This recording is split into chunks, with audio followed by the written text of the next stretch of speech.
Magandang gabi sa ating mga kababayan at narito na ang pinakahuling update sa ating binabantayang bagyo na si Bagyong Auring ngayong araw ng Sabado, alas 11 ng gabi, ngayong January 7, 2017.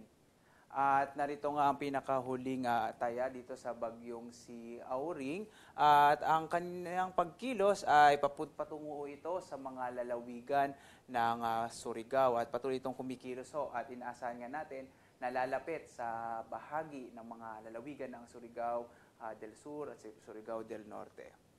At narito po ang update dito sa bagyong si Auring. Narito ang kanyang lakas. Bandang alas 10 ng gabi, namataan natin ito sa layong 185 kilometers silangan, timog silangan ng Hinatuan sa Surigao del Sur. Taglay nito ang pinakamalakas na hanging umaabot ng 55 kilometers per hour malapit sa gitna. At pagbugso na umaabot ng 70 kilometers per hour. Mapapansin ho natin, mabagal na kumikilos ang bagyong si Auring sa direksyon na Pakanluran, Hilagang Kanluran sa bilis na 7 kilometro kada oras. Medyo mabagal po itong pagkilos ng bagyong si Auring. At makikita rin natin itong malaking kaulapan na nakakaapekto sa malaking bahagi ng Mindanao at Kabisayaan. Narito naman ho ang pinakahuling track natin sa bagyong si Auring. Kumikilos ho ito Pakanluran, Hilagang Kanluran at inaasahan nga natin base sa ating pinakahuling track na maaari itong maglandfall sa bahagi naman ng mga lalawigan ng Surigao del Sur o Surigao del Norte bukas ho ng gabi.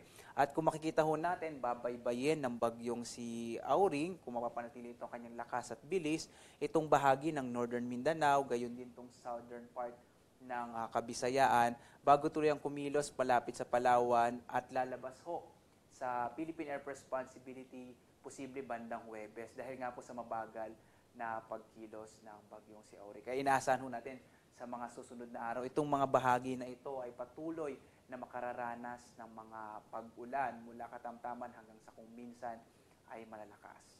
At narito ho ang mga lugar na kung saan ho nakataas ang Tropical Cyclone Warning Signal number 1, itong mga may mga kulay asul. At para ho makita natin anong mga lugar ito, narito ho ang listahan ng mga lugar as of 11 p.m. At narito po ang mga lugar na kung saan may signal number 1. Dito po sa Visayas, nakataas ang Tropical Cyclone Warning Signal number 1 sa Bohol, Siquijor at Southern Leyte.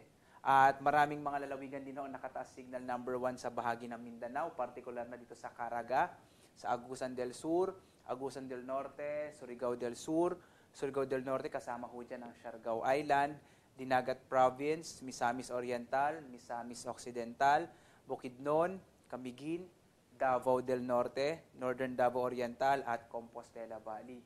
Sa mga lugar ho kung saan nakataas itong Tropical Cyclone Warning Signal number 1, ating pong pinapayuhan yung ating mga kababayan sapagkat maaari pong makaranas ng mga pagbugso ng hangin mula 30 to 60 kilometers per hour sa susunod na hanggang 36 na oras. Kaya dapat ho, itong mag-ingat ho itong ating mga kababayan at makakaranas din ho ng mga pag-ulan. At bilang kong pagtatapos, ating pong balikan itong inaasahan natin sa bagyong si Auring. Ito po ay posibleng mag-landfall sa bahagi ng Surigao, mga lalawigan ng Surigao, either Surigao del Sur o Surigao del Norte. Bukas linggo ng gabi hanggang umaga po ng Lunes. So maaaring itong makaapekto sa kalupaan ng Surigao provinces. Yung mga lugar kung saan nakataas ang Tropical Cyclone Warning Signal number 1, patuloy ho nating pinapayuhan, lalo na po at kasama ho dyan yung bahagi ng Davao Region at ng Northern Mindanao ay kailangan ho mag-ingat kasi ho, yung mga pag-ulan ay maaring magdulot ng mga biglaang pagbaha at pagguho ng lupa. Kaya dapat maging alerto ang ating mga kababayan.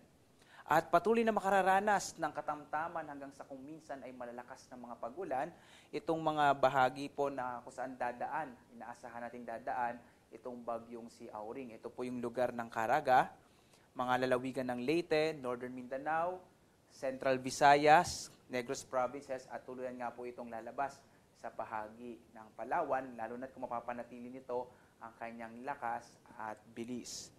At patuloy ho natin pinapayuhan, may gale warning pa rin ho tayo dito sa mga silangang baybayin ho ng Visayas at Mindanao. At lalo na po kapag nakataas na rin ho ang signal number 1, automatic, hindi na ho maaaring maglayag yung mga maliliit na sasakyang pandagat. Kaya sana ho makinig ho tayo sa mga payo ng kinauukulan.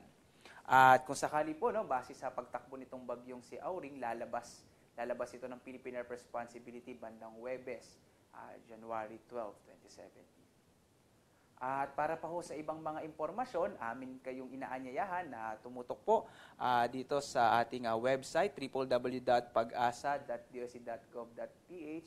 Gayon din sa ating mga social media accounts. Meron po tayo sa Facebook, sa facebook.com/pagasa.dost.gov.ph at maaari kaming sundan sa Twitter sa @dost-pagasa.